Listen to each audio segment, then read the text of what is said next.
Bueno, a ver, si miramos un poquito lo que ha sido el proceso que vivió todo el movimiento, llamémosle ambientalista, desde finales del siglo pasado y gran parte de lo que va de este, vemos que es un movimiento que ha cobrado mucha fuerza, que ha aprendido mucho, que hoy es capaz de organizarse y de dar la batalla. En todo ese proceso ha jugado un rol muy importante la CLOC y la vía campesina. ¿Por qué? Por dos motivos fundamentales, o más de dos, pero dos fundamentales. Uno, que es la que le dio a todo ese movimiento una globalidad, una uniformidad, que pudo lograr que se entendiera que era un problema que abarcaba una cantidad de aspectos y a partir de eso había diversas formas de organizaciones sociales que podían trabajar en conjunto. Y la otra es que además de la mirada campesina e indígena, puso la mirada de las mujeres. Y al poner la mirada de las mujeres, también aportó muchísimo a todo lo que es la parte cultural, a todo lo que es la parte de vivencias que ellas tienen de forma mucho más directa con todos sus problemas por los que estamos atravesando. En contrapartida de eso, también las grandes corporaciones aprendieron. Y aprendieron, entre otras cosas, que no se podían enfrentar contra los movimientos sociales. Entonces pasaron de negar los problemas, ¿no? De negar el cambio climático, de negar el calentamiento global, de negar la contaminación ambiental, de negar todas esas cosas, a admitirlas, pero no asumir la responsabilidad que a ellos les correspondía asumir. Y la otra cosa, que han sido muy hábiles, es en fragmentar los problemas. Ellos presentan problemas, por ejemplo, el hambre, por ejemplo, la crisis energética, por ejemplo, la contaminación del agua, como problemas separados que no tienen nada que ver entre ellos, ¿verdad? Cuando en realidad son problemas que tienen muchísimo que ver ellos y son un conjunto de problemas, como decía él, que son los que están afectando a esta altura ya la existencia no solo de la vida humana, sino de la vida de muchísimas especies. Entonces, fragmentan y presentan los problemas y lo otro que hacen es que cuando nosotros hablamos de falsas soluciones, estamos hablando, primero, una solución está referida a un problema. Entonces ellos presentan, vamos a ver, el problema del hambre, ¿verdad? Y ese problema lo simplifican al máximo. El hambre existe y es consecuencia de que no hay alimentos suficientes para alimentar a toda la población. Punto. Ya no se discute el problema, se pasa a discutir la solución. Y esa solución la complejizan al máximo, como decía recién él, ¿no? Que es solo problema de los técnicos, que la gente común y corriente no entiende nada de eso, y entonces pasamos a discutir esas soluciones ¿verdad? Como una cosa ya de hecho, que ya existe, ¿no? Y mientras nosotros estamos discutiendo esas soluciones, ellos las están implementando y haciendo el gran negocio. Entonces, yo creo que todo ese avance que tuvo el movimiento social, que logró acorralar a las grandes corporaciones, que las puso a la defensiva, hoy con este tipo de falsas soluciones que están presentando, esta nueva forma de presentar la problemática, los está llevando a retomar de vuelta la iniciativa, cosa que nosotros no podemos permitir y cosa en la que nosotros tenemos que trabajar mucho para seguir manteniendo esa ofensiva que durante todos estos años logramos, seguirla manteniendo y seguir avanzando para enfrentar a todos estos problemas que estamos viviendo. Y por último, aquí se habló mucho del tema de la comunicación y los medios de comunicación.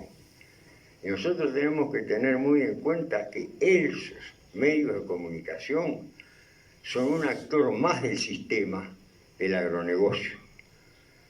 Entonces, no nos dan minutos ni en la televisión, ni en los diarios, ni en las radios, salvo excepciones, como se dijo acá. Y cuando nos dan un minuto,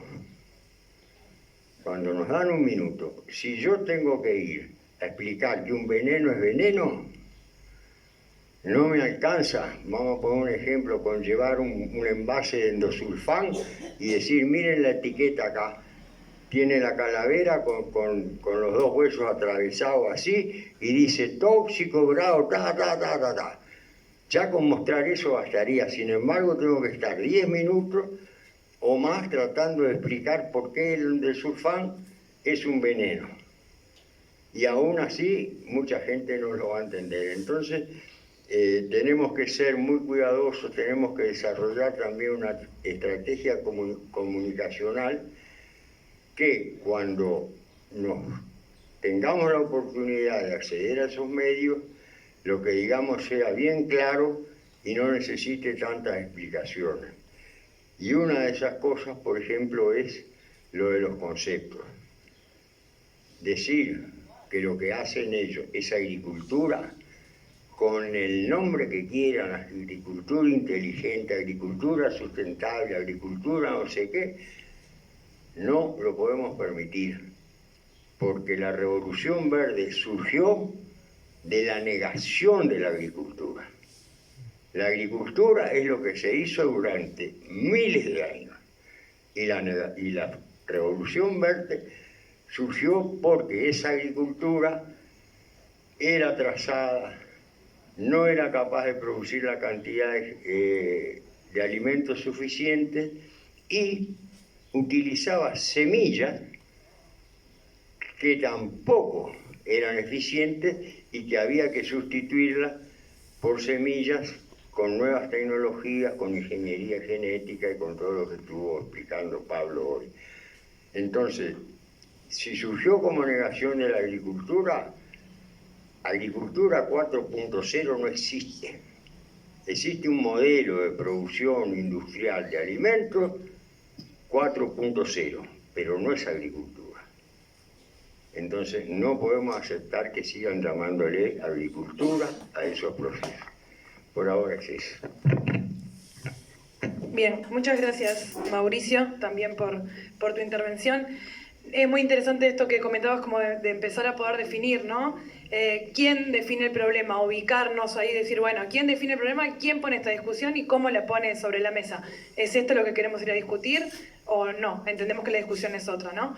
Como también en esto de, bueno, que siguen intentando apartarnos de las discusiones, de la participación, y bueno, a veces justamente nos apartan de nuestra propia soberanía. En este caso hablamos de soberanía alimentaria, este concepto que la CLOC viene trabajando hace tantos años. Ahora sí, le damos la palabra a Karin Nansen, de Redes Amigos de la Tierra Uruguay. Karin nos va a introducir sobre falsas soluciones y Tratado de Libre Comercio, el de Unión Europea-Mercosur específicamente.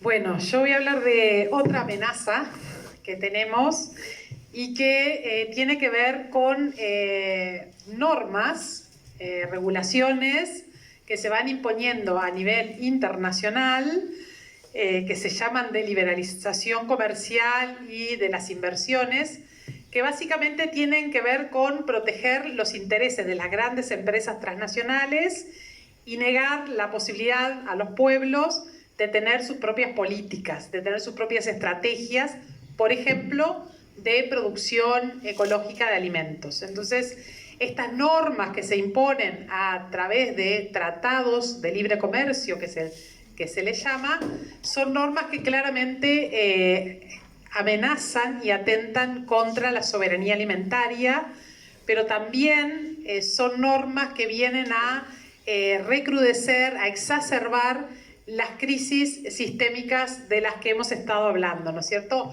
La crisis alimentaria, la crisis climática, la crisis de la biodiversidad, se exacerban en la medida en que unos actores muy poderosos, que son las grandes empresas transnacionales y sus filiales o asociados en los distintos países, esos actores muy poderosos se benefician con estas nuevas normas, pero además siguen generando daño, siguen generando destrucción, como bien explicaban los compañeros.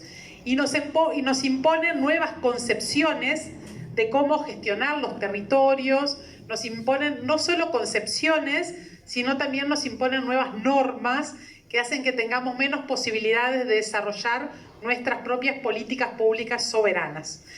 Entonces, no sé si alguno de ustedes ha escuchado hablar sobre el Tratado de Libre Comercio Unión Europea-Mercosur, que es un ejemplo de estos procesos de liberalización comercial, particularmente estos tratados que se llaman de nueva generación, que en realidad lo que quiere decir de nueva generación es que no se limitan al comercio de bienes y servicios, no son simplemente un acuerdo en torno a lo que puedo exportar e importar, digamos, en este caso de Europa, sino que introducen nuevas normas que tienen que ver con muchos temas.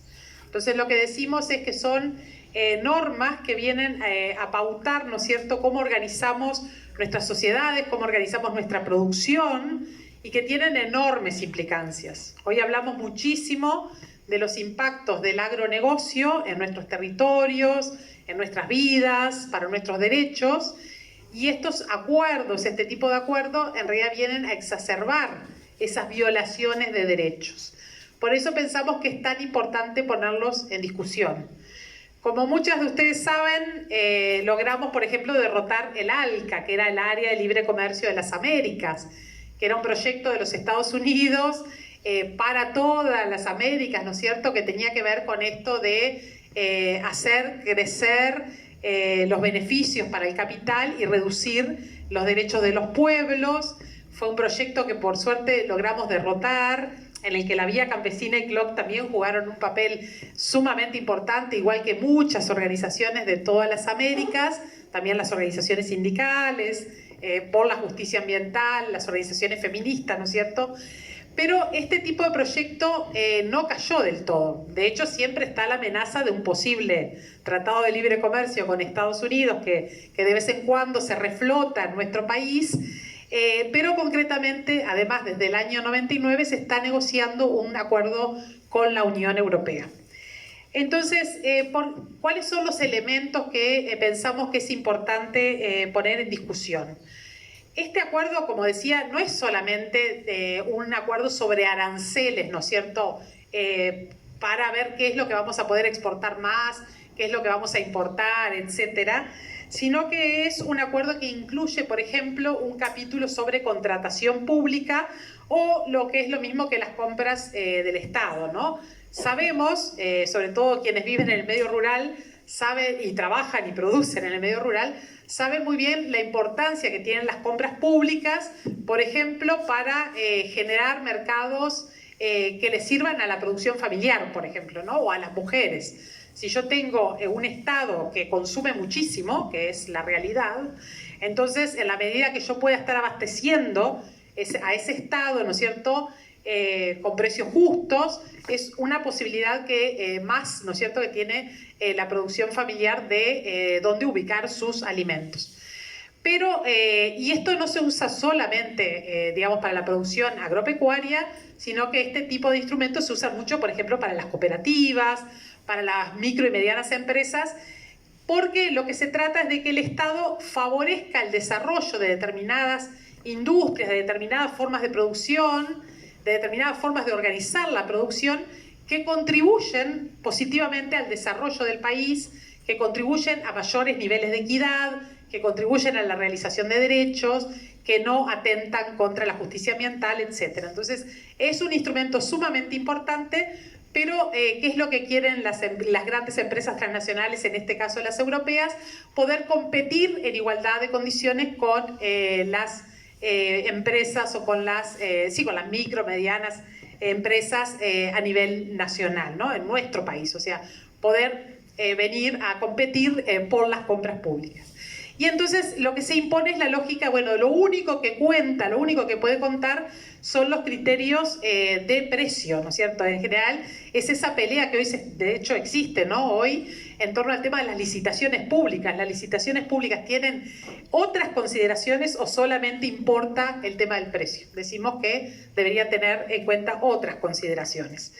Otro de los capítulos tiene que ver claramente con la propiedad intelectual.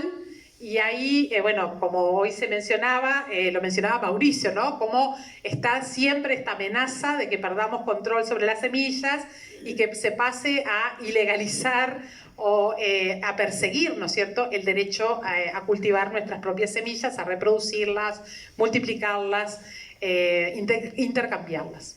Hay un acuerdo internacional que se llama UPOV, que es el Acuerdo de Protección de las Obtenciones Vegetales, y en realidad esto no reconoce, ¿no es cierto?, cómo estas semillas son el resultado de conocimientos y prácticas milenarias y se han ido enriqueciendo y reproduciendo a lo largo de los siglos y existen porque existen culturas, porque existen comunidades, porque existen campesinas, campesinos, productores, productoras familiares que las han ido multiplicando. Eso se niega de alguna manera y se reconoce solo lo que es considerado mejoramiento en términos convencionales, digamos, por la industria, que es lo que se hace a nivel de la ciencia, lo que se llama ciencia o los laboratorios, etc.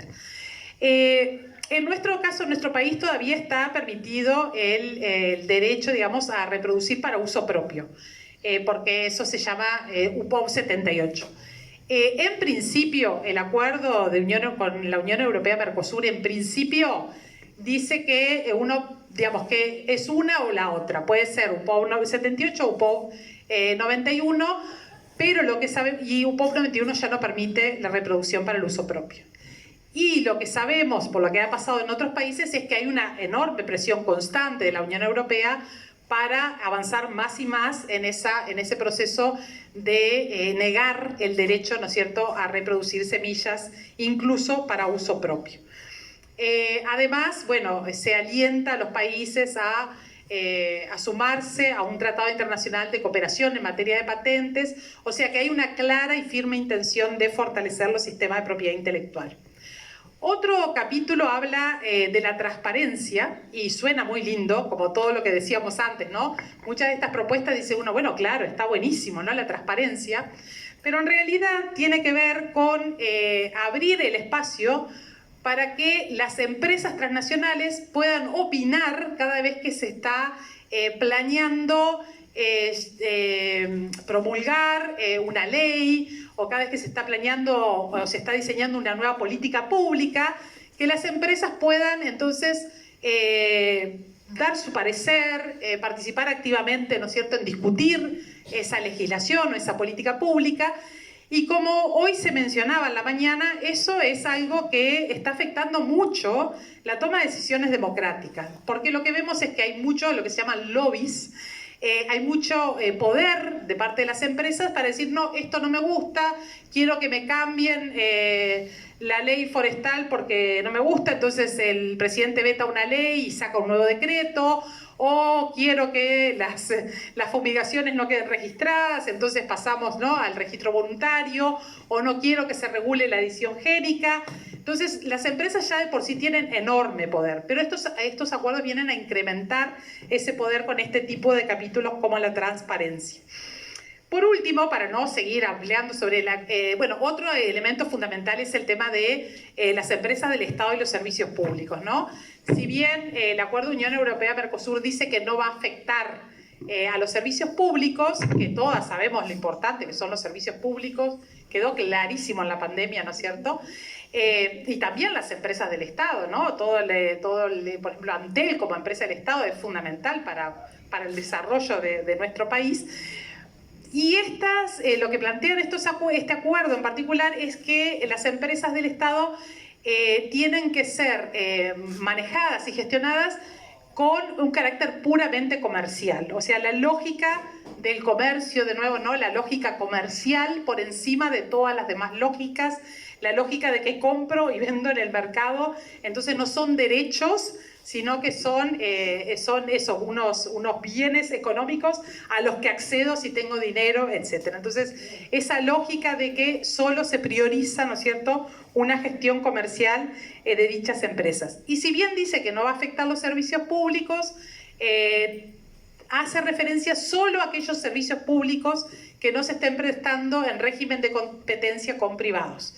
Esto quiere decir que si hay, por ejemplo, otras empresas telefónicas que no son Antel, entonces ahí ya ese servicio público no es reconocido como servicio público, sino que pasa a imponerse de nuevo la lógica comercial. Entonces ahí tenemos otro problema. Por último, como es tan evidente que este acuerdo va a tener enormes impactos, porque va a consolidar el modelo del agronegocio y va a impedir la diversificación de nuestras economías y de nuestra matriz productiva, ante ese reconocimiento y un reclamo muy fuerte también de organizaciones ciudadanas en Europa que dicen, bueno, no, esto va a afectar la justicia ambiental, va a exacerbar el cambio climático, va a destruir más la biodiversidad, etcétera, ¿no? En el caso de Brasil, por ejemplo, se va a producir mucho más etanol, entonces más caña de azúcar, monocultivos para exportar a Europa, etcétera. Entonces, ante esa preocupación que es muy legítima, porque el acuerdo efectivamente va a tener muchos impactos, la Unión Europea dice, pero no se preocupen que acá tenemos un capítulo de desarrollo sustentable y vamos a hacer un protocolo específico para garantizar el cumplimiento de ese capítulo. Y entonces el capítulo de desarrollo sustentable nos habla de el Acuerdo de París sobre cambio climático, nos habla de los convenios internacionales que se han firmado y demás. Pero sabemos que esos acuerdos también incluyen falsas soluciones. O sea, sabemos que las empresas europeas son actores protagónicos a la hora de promover las falsas soluciones, a la hora de promover que en lugar de disminuir las emisiones de gases de efecto invernadero, se compensen, por ejemplo, ¿no? Eso que explicaba hoy Isaac. No evito la degradación ambiental, no evito las emisiones, no paro de emitir, sino que digo que voy a compensar, por ejemplo, en el caso de Uruguay, una cosa que está pasando ya es esto de, bueno, compenso plantando eucaliptus y vendiendo créditos de carbono, por ejemplo, ¿no? Entonces, después podemos profundizar un poquito más sobre eso, pero básicamente es esta lógica, ¿no es cierto?, de las compensaciones, es lo que se va a imponer con más fuerza, de la mercantilización. Incluso este capítulo habla mucho de la responsabilidad social empresarial, del papel del sector privado, ¿no es cierto? Siempre esta lógica de que las empresas pueden volverse responsables y entonces no van a provocar daños, cuando sabemos que todo eso se trata de ejercicios de maquillaje verde para seguir haciendo lo mismo, como bien explicaba Isaac y como decía muy bien Mauricio, ¿no es cierto? Esto de, por ejemplo, la agricultura, lo que se llama agricultura 4.0, que totalmente de acuerdo con Mauricio que no le tenemos que llamar agricultura, que en realidad es producción industrial, ni siquiera de alimentos, sino de insumos para la industria, ¿no? Un poco lo que decía hoy Adriana, no son alimentos que nos alimentan, que nos nutren, sino que es otra cosa. Bueno, y eso es un poquito lo que se va a incentivar con este tipo de tratados y de acuerdos. Por eso pensamos que es importante tenerlo también, ¿no es cierto?, claramente en el radar, ¿no es cierto? Hoy se hablaba, por ejemplo, de los contratos entre empresas y Estado, ¿no? Empresas multinacionales. Bueno, esos contratos están protegidos por acuerdos de protección de inversiones, que hacen que las empresas puedan llevar a juicio al Estado, como pasó en Uruguay con el caso de Philip Morris, pero también ha pasado en otros casos. Entonces realmente es como muy importante cuando estamos luchando contra estas amenazas y estas falsas soluciones, tener en el radar todos estos procesos de liberalización comercial y de las inversiones. Gracias. Gracias, Karin. Bueno, también muy interesante, ¿no?, pensar sobre los tratados de libre comercio y cómo baja eso y afecta eso a nuestros territorios particularmente. Bueno, sobre todo con lo que empezó diciendo Karin, esto de que vienen a imponer formas de gestión en nuestros territorios. Y bueno, nadie mejor que nosotras y nosotras y ustedes somos las que conocen, viven y saben cómo gestionar esos territorios, ¿no? Y además el peligro y la gran amenaza de esto de pasar todo por mecanismos de mercado, ¿verdad? Sacarlo de lo público y pasarlo por el mercado. Bueno, ahora vamos a profundizar sobre algunas cosas que hemos venido hablando, que han venido exponiendo los compañeros y las compañeras. A mí me gustaría preguntarle a Isaac, que fue quien comenzó con la exposición. Isaac, expusiste mucho acerca de bueno, esto de la monetización de la naturaleza, ¿no? De pasarlo a costo, a dinero, a plata. Me gustaría saber qué otras formas hay de poder reconocer y valorizar la naturaleza que no tengan que ver con el capital, digamos. En los discursos de los últimos años siempre se habla del valor de la naturaleza, ¿verdad? Y si nos ponemos a ver, normalmente ese valor tiene que ver con el valor económico. Eso que les decía, si no se protege es porque no se le da el valor económico, es la gran premisa. Esto surge en los últimos 7, 8 años, una cuestión así, con una serie de propuestas que salen de un grupo que se llamó la economía de los ecosistemas y la biodiversidad, que estaba presidida por un tipo de la India que había sido presidente del Banco Alemán, ¿verdad? Y se metió a esto, le dieron mucha bola y toda la gente empezó a decir básicamente sí. Si no tiene valor económico, no se protege.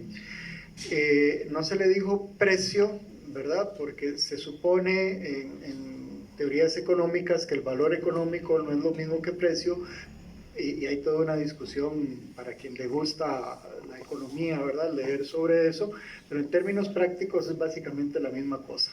Entonces se hizo énfasis en esto, contrario a la vida en gran parte del mundo, ¿verdad?, que demuestra que esos 6 billones de personas que según la FAO dependen en su cotidianidad de los bosques, no estaban protegiendo los bosques, según esta teoría, aunque lo estaban haciendo sin recibir ninguna plata, ¿verdad?, ningún incentivo económico de por medio. Con esta reducción solamente se ve uno de los tantos valores que tienen los bosques, ¿verdad?, o la biodiversidad, porque hay otro montón de valores que son igualmente importantes. Están los valores espirituales, que para algunos pueblos indígenas, sobre todo, son muy importantes. Hay lugares en algunas montañas del mundo, ¿verdad?, que simplemente son sagrados y ahí solamente se realizan algunas actividades y en muchos casos solamente algunas personas de esos pueblos indígenas pueden entrar ahí porque requiere una preparación, ¿verdad?, requiere un montón de cuestiones para poder estar en esos lugares. Está también el valor cultural que tiene la biodiversidad, que tiene la naturaleza, que se expresa a través de las relaciones que existen entre la gente y la naturaleza, ¿verdad? Alguien, no recuerdo cuál fue la compañera que habló en el segundo panel, ¿verdad?, antes del almuerzo, y dijo, bueno, ya ni como playa usamos ese río, ¿verdad? Entonces ahí también le está dando ese valor cultural, ¿verdad? O sea, el río no es simplemente esa agüita linda, ¿verdad? Que pasa por ahí y que escucharla es lindísimo, sino que también tiene ese valor cultural, es un espacio que lo utilizamos como playa, ¿verdad? Y no como playa privada, sino donde van las vecinas, donde van los vecinos, donde jugamos fútbol, donde nos damos cuenta, donde chismeamos o no chismeamos, pero es un lugar importantísimo, ¿verdad? Porque ahí nos reunimos como comunidad, ¿verdad? Está ese valor también. Y hay otra serie de valores que también se expresan en la naturaleza y que se han ido poniendo, relegando a un segundo o tercer espacio porque son muy importantes. Y vemos que con las falsas soluciones, con el libre comercio, que además tienen mucho en común, lo que se quiere es crear divisiones artificiales entre la gente y la naturaleza, entre las comunidades y la naturaleza, porque sin ese ligamen cultural, ¿verdad? Es mucho más fácil ponerle precio, es mucho más fácil destruirla, ¿verdad? Es mucho más fácil hacer lo que les da la gana a las corporaciones con esa naturaleza. Cuando digo, y esto, con esto termino, de que el libre comercio y las falsas soluciones tienen mucho en común, es por un par de principios que hay ahí, ¿verdad? Donde en el libre comercio normalmente no se habla de sanciones, ¿verdad? Sino se habla de... El compañero que estuvo acá también lo dijo bien, ¿verdad? Con el decreto este que vos nombraste, no se le sanciona, se le hace un llamado a respetar la ley para que se ponga al día, y si no lo hace, tal vez tengamos que sancionarte, ¿verdad? En el libre comercio se trata de no imponer sanciones, porque se dice es mejor convencer que sancionar, porque así las empresas se van a sentir mal, ¿verdad? Y lo van a hacer otra vez mal seguramente porque las castigaron, ¿verdad? En cambio, si les convencemos y le vamos a decir, no, mijito, vea, la próxima no contamine tanto, ¿verdad? Eche solo un poquito menos y, ¿verdad? Los pescados no van a tener tanto mercurio o tal cosa va a estar mejor, y tal vez en 3 años la compañía de Mauricio va a estar buenísima porque va a respetar, ¿verdad? Porque la estuve convenciendo, sabemos que eso es mentira. Y en las falsas soluciones también se busca eso, que sean voluntarias y que no sean coercitivas. Entonces tienen un mismo sistema, ¿verdad? Un mismo modelo que defienden al final. Muchas gracias, Isaac. Bueno, Mauricio, vamos a conversar un poquito más sobre lo que veníamos. Ya nos quedó claro que Agricultura 4.0 es una falsa solución, que no le tenemos que llamar agricultura, tampoco el capitalismo verde, la economía verde, no dejarnos ahí marear y entreverar a veces. También el concepto sustentable es un concepto que se usa muchísimo, ¿no? Como para, bueno, hacernos creer que eso es lo bueno, lo sano.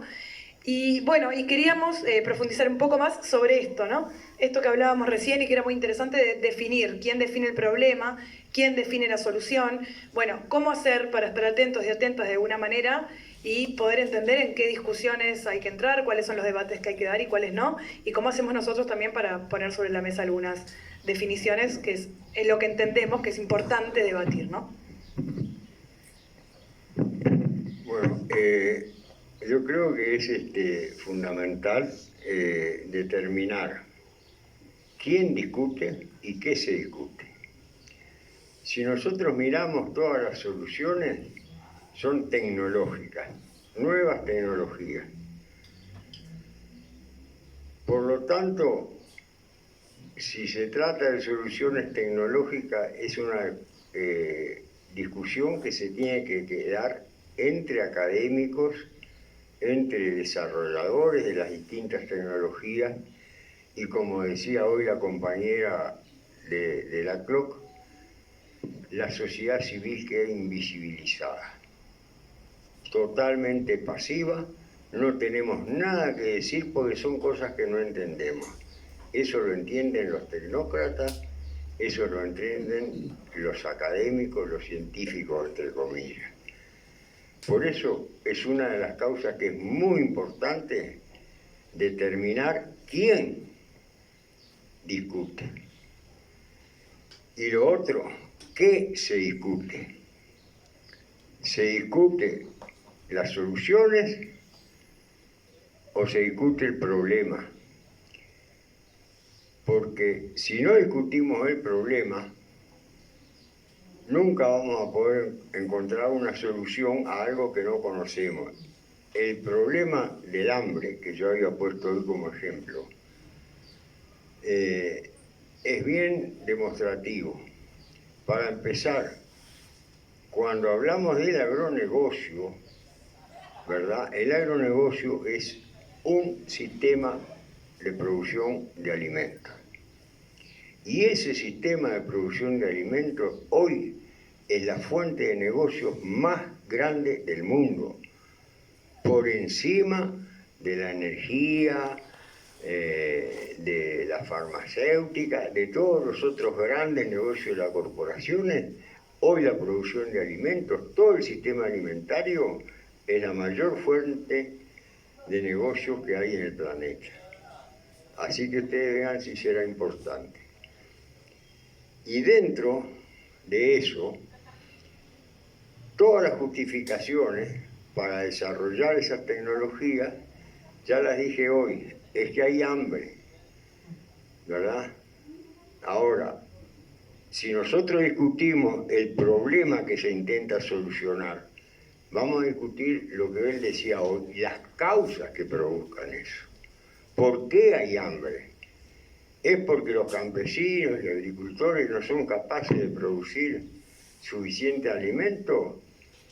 ¿O es porque cada vez más superficie agrícola se dedica a producir, como decía Karen, etanol, raciones para los cerdos y papel, ya saben, para limpiarse té? ¿No? Entonces, ¿cuál es la causa verdadera del hambre? Porque a partir de que discutamos eso, ese problema, la solución surge sola. Y la solución no es nueva, porque la vida campesina y la CLOC, además, han desarrollado conceptos muy profundos, como es el de la agroecología y como es el de la soberanía alimentaria, que justamente dan la solución global al problema, que es lo que se viene haciendo desde hace miles de años y lo que hoy sigue alimentando con alimentos de verdad a más del 70% de la población, ¿verdad? Entonces, ¿qué nos vamos a poner a discutir? Las nuevas tecnologías. Si la producción de alimentos mejora utilizando drones y utilizando... Porque ese otro sistema también es interesante ver cómo está conformado. Hoy se han unido el capital financiero, las productoras de agroquímicos, fertilizantes, semillas y la industria de las maquinarias, ¿verdad? Porque para aplicar esos fertilizantes o esos agroquímicos se precisan mosquitos. Los mosquitos los produce John Deere y los mosquitos los va a producir John Deere de acuerdo a lo que le pida los productores de los agrotóxicos, tanto en el tamaño como en las especificaciones. Entonces, todas esas cosas que nos presentan como tremendos adelantos, en realidad son un atraso. Son un atraso porque niegan la única y verdadera forma de producir cuidando la naturaleza, preservando la naturaleza y los recursos que tenemos hoy y que va a haber en el futuro. Entonces es muy importante discutir, determinar quién discute y qué se discute, porque si no, el avance que ellos están teniendo y toda esta confusión que están generando, no vamos a tener cómo contrarrestarla. Muy bien. Muchas gracias, muy clara la respuesta.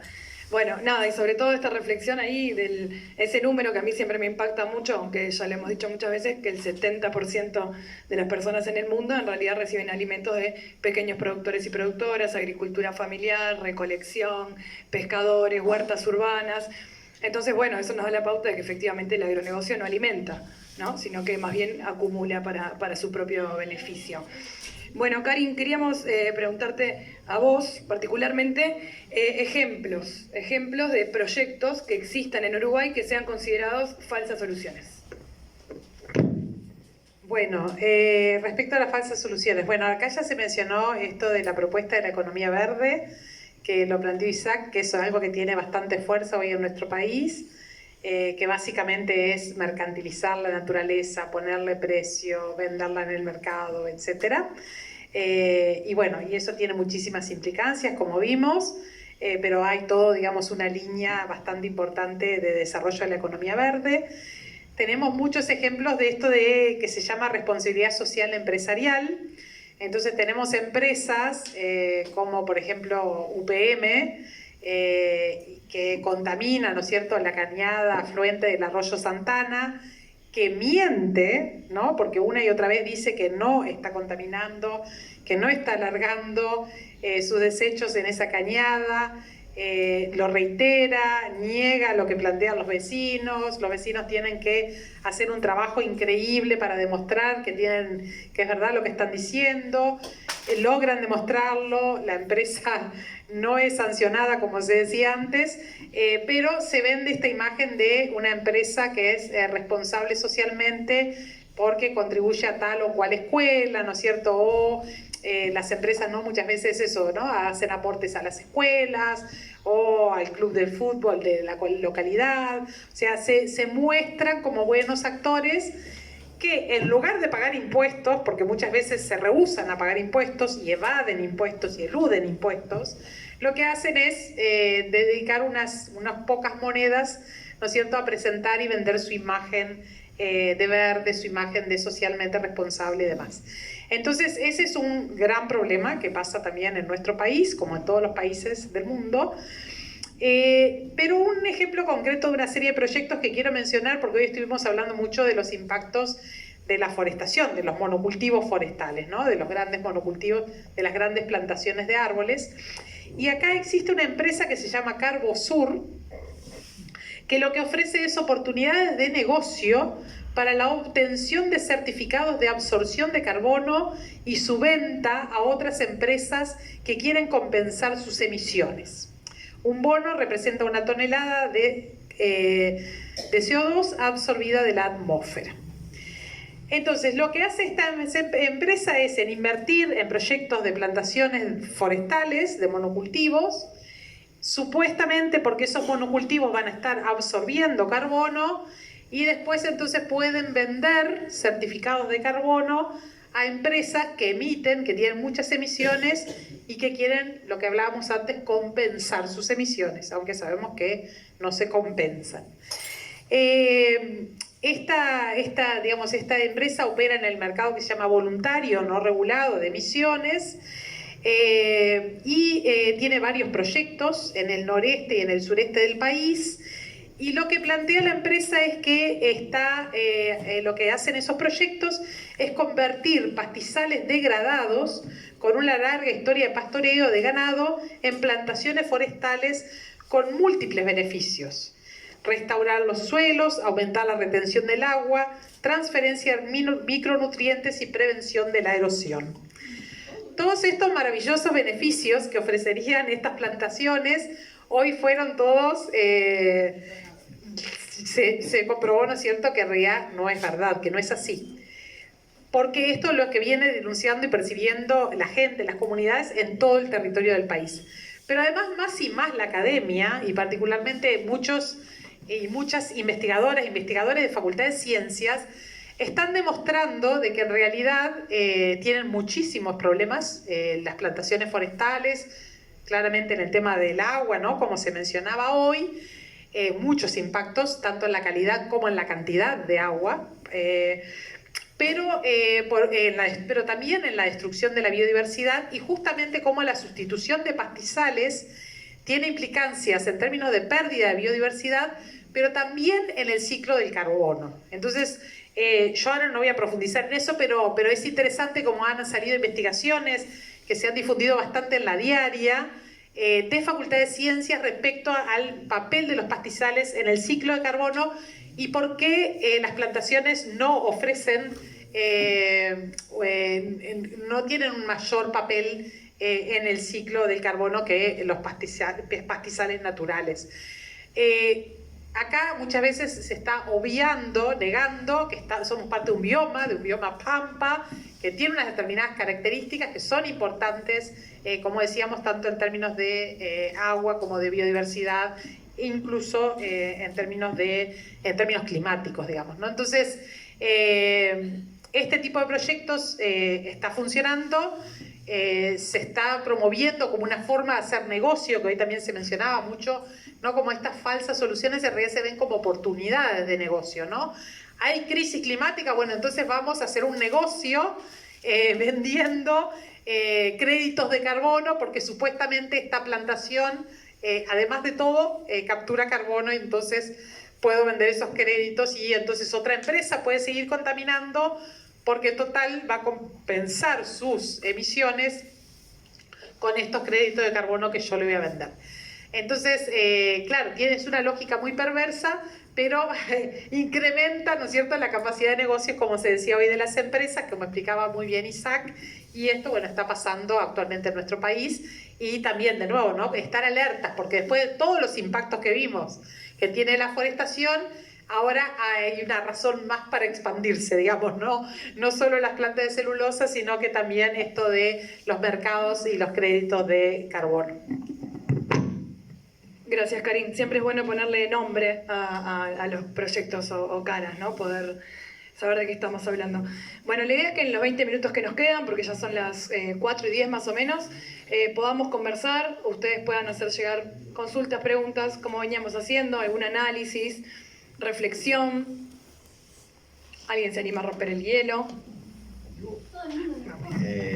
A ver, yo quiero disculparme especialmente con Isaac y con Costa Rica, porque Karin le cagó el negocio. Ya no le vamos a poder vender a tu minería, así que a otra cosa, busca otra solución. Le encontramos inventamos algo nuevo pronto. Bueno, alguien está con ganas de... ya, la compañera. Hola, buenas tardes. Bueno, yo quería decir, que lo que voy a decir es lo bueno. Está todo mal. Nosotras, las mujeres canarias, formamos parte por lo menos la red, casi todas las mujeres de la red, formamos parte de una mesa, de la mesa de desarrollo, de la mesa de mujeres rurales, como llamamos así, mesa de mujeres rurales canarias. Después la mesa de desarrollo va por otra parte. Desde la mesa de mujeres rurales canarias se está gestionando, ya se había venido gestionando a través de la mesa de desarrollo, pero seguimos insistiendo las mujeres en conseguir un carnet rural, específicamente. O sea, no tiene que ver con todo, ¿no? Pero se me había quedado en el tintero y lo quería decir. Porque Silvia dijo que quería que el carnet sea, que tenga todas las... No, este es específicamente un carnet rural. Un carnet de salud rural. Eso. Lo otro me hicieron esperar tanto que se me... Bueno, lo diré. Tenía que ver cuando te conoció, no me dijo eso. Luján, pero a ese carnet rural le van a agregar análisis de fitosanitarios y todas estas cosas, ¿o no? Es precisamente eso. Es más o menos lo mismo que dijo Silvia, que se está trabajando a varios puntos, digamos. Por un lado se trabaja con las organizaciones, la sociedad civil y las instituciones nacionales pidiendo ese carnet de salud rural, y por otro lado se está trabajando también en la mesa de mujeres rurales del departamento de León. A nivel de la mesa de desarrollo se pide, y nosotros queremos reafirmar el carnet. Ahí está. Porque hace mucho que se ve que es una necesidad. Buenísimo, muchas gracias por compartirnos eso también. Bueno, no sé si alguien quiere contar acerca de alguna falsa solución que crea haber visto, que entró a un supermercado y le pareció que todo decía reciclable, que fue sin su bolsa pero le dieron todo empaquetado en plástico. No, yo digo que todo es eco ahora. Todo es eco. Lo que sea. No, yo quería decir con respecto a caso resultado, es que nosotros en un pedacito como canal de Montana, un pedacito chiquito de tierra, y plantamos. Y nosotros tratamos de ser ecológicos lo mejor que podemos. Lo más, nada. Por ejemplo, correr las hormigas, aprendimos que hay que ponerle la naranja cuando está con el moho ese para ver si se corren las hormigas. Lo mejor que podemos.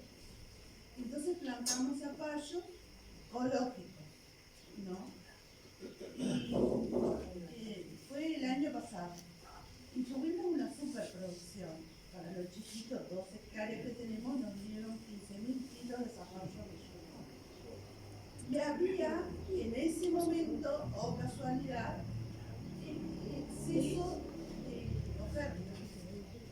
Cuestión que no vendimos. Entonces decíamos, bueno, este año la bolsa de zapallo llegó a valer 1.000 pesos. Y el año pasado no la vendíamos ni por 100 pesos. Entonces, le dije, recorrí todo y a uno le dije, mirá que son ecológicos, sí, da un poco más de importancia, ¿no? Dijo, mirá, no lo voy a hacer literal porque puedo hacer. A mí no me importa de qué sea, o sea, porque yo voy a vender zapallos y la gente me va a comprar zapallos. Ahí está la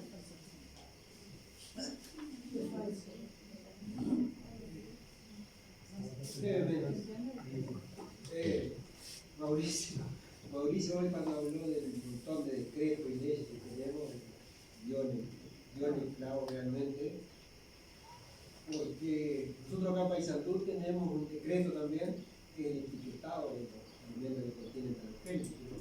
Creo que fue el tercer departamento de acá de la Valleja. Y acá no le vaya a hablar al intendente o al director de higiene o al director de dependencia de que apliquen ese decreto. Se votó por unanimidad, está ahí hace 4 años. No sé Montevideo, La Valleja, pero acá en Paysandú se aplica ni se habla del tema. Como para redondear que también ustedes dijeron ahí de los pueblos originarios, me parece que ahí también hay que rescatar, valorizar, pero nosotros primero que nada como Estado tenemos que reconocer que acá hubo poblaciones originarias y el Estado las exterminó, genocidio de las poblaciones originarias. Y con esto quiero invitarlos para el 16 de octubre a la colocación de una placa de memoria en el Paso Sal si puede, si alguno que anda a la vuelta quiere animarse. La Comisión de Sitio de Memoria resolvió colocar una placa reconociendo que allí hubo un genocidio. Tampoco las autoridades territoriales, ni el municipio, ni la intendencia quieren hablar del tema, ni las nacionales, ni las parlamentarias. Dice que esa se puede vivir. Me parece que ahí, en el reconocimiento, en el rescate, también hay bastante de lo que nos puede orientar, ¿no? Gracias. Sí, con respecto al tema que trae Marcelo, nosotros también dentro de la red de semillas venimos de alguna forma comenzando a discutir algunos de estos temas. Y por ejemplo, es cierto, es una carencia. Nosotros creemos que las semillas bajaron en los barcos con nuestros abuelos, que en parte es cierto y que en parte hay que reconocer todo ese trabajo que hicieron los agricultores. Pero también hay que tener en cuenta que esas semillas que ellos trajeron, de tomate, de morrón, de papa, primero se las habían llevado de acá. Entonces acá había pueblos originarios que hacían agricultura y producían. Ese cuento de que los charrúas eran unos salvajes que andaban con el arco y las boleadoras cazando y no hacían nada, eso es mentira. Hay un estudio, se hizo un estudio en los cerritos, en Rocha fundamentalmente y en Maldonado, que se detectó maíz de más de 3.000 años. Y ahora, hace muy poquitito, salió publicado un estudio que hicieron la Facultad de Agronomía y una facultad brasilera, donde se determinó que hace 5.000 años, por lo menos, que el maíz circulaba y que el maíz no solo vino acá al Uruguay traído por los guaraníes o por quien sea, sino que cuando vino estaba semidomesticado, acá se domesticó y se trasladaba a Brasil, a Paraguay y a otros lugares. O sea que había un intercambio, no era que acá no se hacía nada.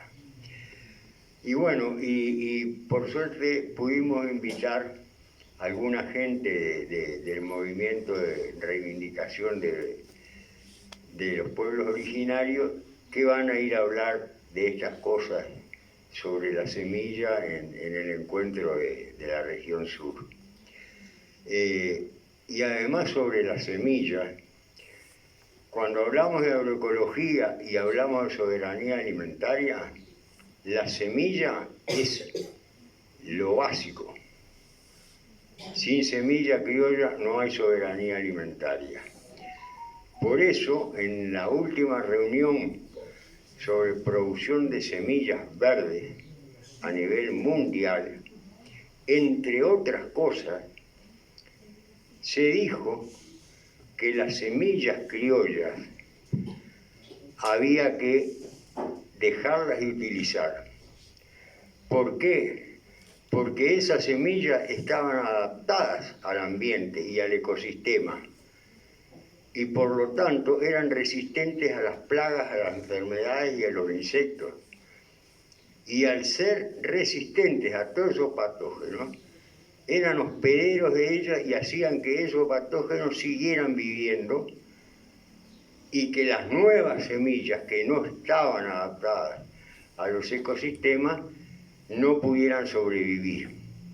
Entonces había que eliminar las semillas criollas que estaban adaptadas a los ecosistemas para con eso eliminar las enfermedades a las cuales ellas eran resistentes. Y eso es muy peligroso porque, como decía hoy Karen, van a presionar para que firmemos la Carta 91 de la UPO y esa criminaliza a las semillas, ya no solo el intercambio, no se pueden usar simplemente. Por eso también creo que con el tema de las semillas tenemos que estar muy atentos.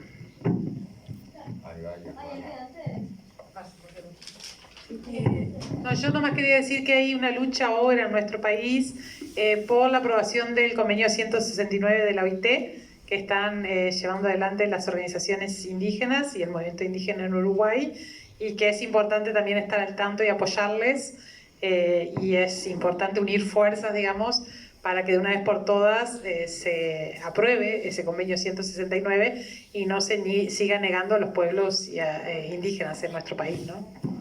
Y derechos fundamentales. ¿Había alguien? Mariano. No sé si hay alguien. Como complemento a lo que dijo Mauri, ¿no? De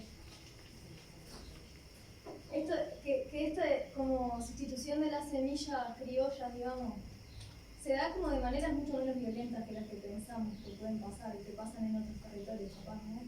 Por ejemplo, encontrar la semilla de zapallo, que a mucha gente se le complica encontrar la semilla de zapallo criollo, que nadie lo quiere comer porque es duro y no tiene sabor a nada, no sé qué, no sé cuánto, con el otro que anda compitiendo y que todo el mundo tiene, que es el cautiano, ¿no? Que precisa comprar la semilla porque no se reproduce solo, y como de esa manera también se se van sustituyendo las semillas criollas, ¿no? A través del mercado, que sean en apariencia más atractivos, ¿no? O más fáciles de cocinar, o no sé.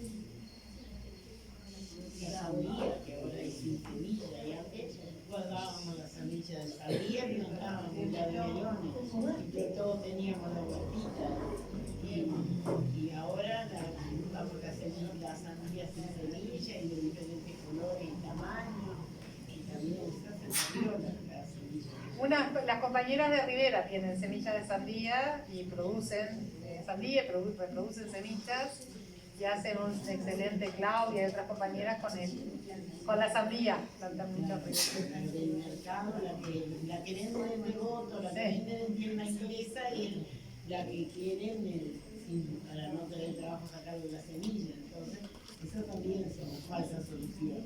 Ajá. Mariano. Sí, bueno, a mí me quería agregar esto que me parecía súper importante, el tema de discusión de esta última mesa, que es algo que es como, empieza como medio complicado de entender, pero después está lleno de ejemplos, de cosas que están pasando actualmente, que en realidad lo que resulta difícil de creer que eso funcione siendo tan descabellado, ¿no? Siendo tan ilógico y irracional. Como esto de los bonos de carbono, que es un bono, es algo donde el mundo invierte y espera que aumente su valor, pero que le da derecho a destruir más, entonces como va a destruir más, va a aumentar el valor de ese bono. Entonces es una cosa que se retroalimenta en la destrucción, una cosa que es una espiral destructiva, que lo que único que gana es la acumulación de capital. Después, toda la naturaleza, la calidad de vida, todo es algo que se destruye, y que eso se venda como una solución racional es increíble, ¿no? Y en ese sentido a mí me pareció una participación que tuvimos hace unos años, que nos había invitado por una charla sobre Red Más, que es estos fondos de reforestación y no sé qué, que es justamente sobre esa utilización de bonos de carbono, donde vinieron organizaciones de África y del norte, organizaciones civiles, ¿no? A explicarnos lo que era y pedirnos que por favor no nos presentáramos las organizaciones, fuimos diversas organizaciones a presentarnos a esos fondos, porque eso lo que hacían era vender como derechos a las empresas a contaminar y a su vez para muchos pueblos de los bosques implementar restricciones para el ingreso a los bosques a comunidades que dependen de esos bosques. Entonces era no solo el perjuicio para las comunidades de los bosques que no podían ingresar a sus bosques, hacer uso cultural de históricamente como utilizaban la biodiversidad, también a los pobladores de barrios periféricos de ciudades del norte, que son vecinos y vecinas que son afectados por las industrias, las emisiones contaminantes en barrios que tienen mucha polución, y eso implicaba tener más derechos para contaminar más en esas zonas industriales. Y eso que fuera algo que se hizo en la universidad, pero que fue con una fuerte presencia de organizaciones civiles, a mí me pareció bastante impactante y muy bueno escuchar como entre las propias organizaciones, algunos con distintos idiomas, pero planteando estos problemas que todos tenemos y comunes que de repente se ven afectar nuestra vida, en los territorios, nos impactan en definitiva. Como es en ese lenguaje tan técnico y cosa construida, difícil de entender, al final es algo que nos afecta a toda la vida. Y entonces quería rescatar este espacio, que hayan venido de otras organizaciones también, la importancia que tengamos este espacio de diferentes organizaciones, la Nación de Dichón, la Red de Mujeres, la Red de Semillas, intercambiar estas cosas y poder llevarla a otro ámbito también con otras organizaciones. Al final, en Uruguay, después de aquella actividad, fueron muy poquitas las organizaciones, quizá organizaciones que no participaron de ese conversatorio, las que terminaron presentándose para Fondos Red, pero fue una cosa bastante significante. Y eso me pareció que es por espacios como estos que podemos hacer conciencia entre las organizaciones, y bueno, eso me parece muy importante. Estaba Pablo y después Alejandro. No, poquito nomás. Con respecto a lo último, hay algo que tengo como es como una lógica intrínseca del sistema económico que vivimos, que tiene el gran desafío de tener que crecer permanentemente en una biosfera limitada. Ese es el gran desafío fundamental. Si el capital no crece, hay crisis. Si uno le dice que la economía del país no creció, es sinónimo de crisis, no es sinónimo de equilibrio. Entonces, ese crecimiento económico constante tiene que sostenerse en algo. Ese capital va buscando la forma de aumentar su esfera, de mercantilizarlo todo. Entonces, pasamos por el tema de la semilla, por el tema de los genes, y ahora estamos hasta mercantilizando la crisis ambiental. Creo que está bueno entenderlo desde esa perspectiva, porque si no parece que fueran todas cosas que son como perversas o maquiavélicas, y es la propia lógica del sistema económico grande que lleva a desarrollar ese tipo de cosas. Y a mucha gente le parece que está buenísimo. Pero tiene que ver con esto. Eso por un lado. Después lo otro, con respecto a no sé si lo nombraron, creo que Mauricio nombró algo. Con respecto a las falsas soluciones, es quién necesita las soluciones propuestas desde la tecnología, o mencionaste algo, y sobre todo el discurso de la innovación. ¿Y por qué nombro el discurso de la innovación? Porque existe una fundación que se llama PropLife, que agrupa a todas las empresas Monsanto, Dow, Bayer, Syngenta, todas las semillas que sacaron este año, hace unos meses, una especie de panfleto así que distribuyen, que incluso la autoridad competente acá en Uruguay ya lo tomó como discurso, de que las regulaciones excesivas sobre la biotecnología limitan la llegada de las innovaciones biotecnológicas al género. Entonces, ¿qué están diciendo? Las soluciones están, pero las regulaciones no permiten que lleguen a la gente las innovaciones. Es una estrategia nueva que lanzaron este año y a la que hay que estar atentos, porque entonces todos aquellos que exijamos regulaciones, de alguna manera estamos frenando la llegada de la innovación y de las soluciones a la gente. ¿Ah? Y hay que estar preparados para combatir ese discurso, porque en realidad de las innovaciones que están hablando, por ejemplo, con un claro, hace en Uruguay va a ser 25 años que estamos cultivos transgénicos y no trajeron ninguna solución desde el punto de vista ambiental. Capaz que sí, hubo gente que hizo un muy buen negocio, desde el punto de vista del compromiso ambiental y la mejora de la sociedad. Claro. Son un problema. Entonces, bueno, me parece que en esto de pensar en las falsas soluciones también se venden como soluciones necesarias y innovadoras, novedosas, inteligentes, y los que se oponen son retrógrados, conservadores,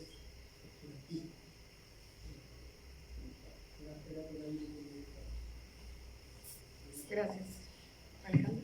Sí, yo quería hacer una pregunta, aprovechando que gente que sabe. ¿Tienen idea de lo que, si los proyectos estos de la senda agroecológica que se están presentando hoy no es también una falsa solución o son cosas legítimas? No sé. He visto los afiches, a mí me suena que como ahora que estamos hablando que podrían ser una falsa solución. Pero no lo sé. Pregunto por eso, porque me queda la duda. Según el ingeniero Brasina, presidente de la Comisión Honoraria del Plan Nacional de Agroecología, cuando en su otro rol de asesor del ministro en la expoactiva de Durazno, presentó esto, dijo que senda agroecológica era el nombre fantasía que ellos habían encontrado para los procesos de transición hacia la agroecología y forman parte del proyecto financiado por el Banco Mundial en ese acuerdo que establecieron. Y esos procesos de transición, ¿viste?, no son tales Porque si alguien tiene voluntad de transitar hacia la agroecología, por ejemplo, lo primero que tendría que hacer es no plantar transgénicos. Es elemental. No puede nadie decir, yo estoy transitando hacia la agroecología, pero sigo plantando transgénicos. O estoy pensando en no usar más agrotóxicos, entonces voy a cambiar la boquilla del mosquito y voy a poner una que sea más eficaz y no haga tanta nube que viaje por el aire. O sea, eso no es ninguna transición. Y eso es parte de lo que decía Karen, lo que decía él, de pintar los negocios de verde, ¿no? Y la red de semillas en la comisión honoraria fue muy clara y terminante de no aceptar ningún fondo, ninguna cosa que viniera de ese programa financiado por el Banco Mundial. Lo otro que me había quedado por decir es que ese énfasis en liquidar la semilla criolla es porque a la vez de liquidar la semilla criolla, liquidan los saberes asociados a ella. O sea, si no hay más semillas criollas, se pierden también los conocimientos que, como decía él, son científicos, no son saberes populares, ¿verdad? Entonces, si hoy ya nos cuesta y tenemos que recurrir a lo que hacía el abuelo y lo que hacía el abuelo, imagínense si no tenemos más semillas criollas, vamos a terminar que los únicos que van a saber plantar y que se van a necesitar para producir van a ser algunos técnicos, no todos, algunos muy especializados, pero los productores, la gente, los agricultores ya no existen. Entonces, si no hay personas, tampoco hay agricultura. Sí. Excelente pregunta, Alejandra. Bueno, sí, muchas gracias. Bueno, vamos cerrando la jornada ya porque son 16:30 y bueno, estamos llegando al final. Muchísimas gracias a todos y a todas. Muchísimas gracias al CENUR, que hoy me olvidé agradecerles al comienzo por compartir también su espacio. Y bueno, a todos ustedes por hacer sus aportes, por intercambiar, por estar acá prestando atención y bueno, por también su buena onda y su buena disposición. Nos volveremos a encontrar en próximas actividades para seguir discutiendo y analizando estas cuestiones. Muchas gracias. Concretamente nos encontramos el 26 de octubre para el foro sobre soberanía alimentaria, así que ya vamos invitando a las compañeras de la red de Grupo de Mujeres Rurales y ahí también vamos a invitar a otras organizaciones como la Central Sindical, el PIT-CNT, a varios equipos de la Universidad de la República, etcétera. Pero vamos a invitar a varias organizaciones por esto de lo que hablaba Camila, de que se necesita un sujeto campesino, un sujeto de la agricultura familiar y también un sujeto popular en las ciudades y bueno, cómo seguimos construyendo soberanía alimentaria. Así que nos encontramos el 26 de octubre en el sur.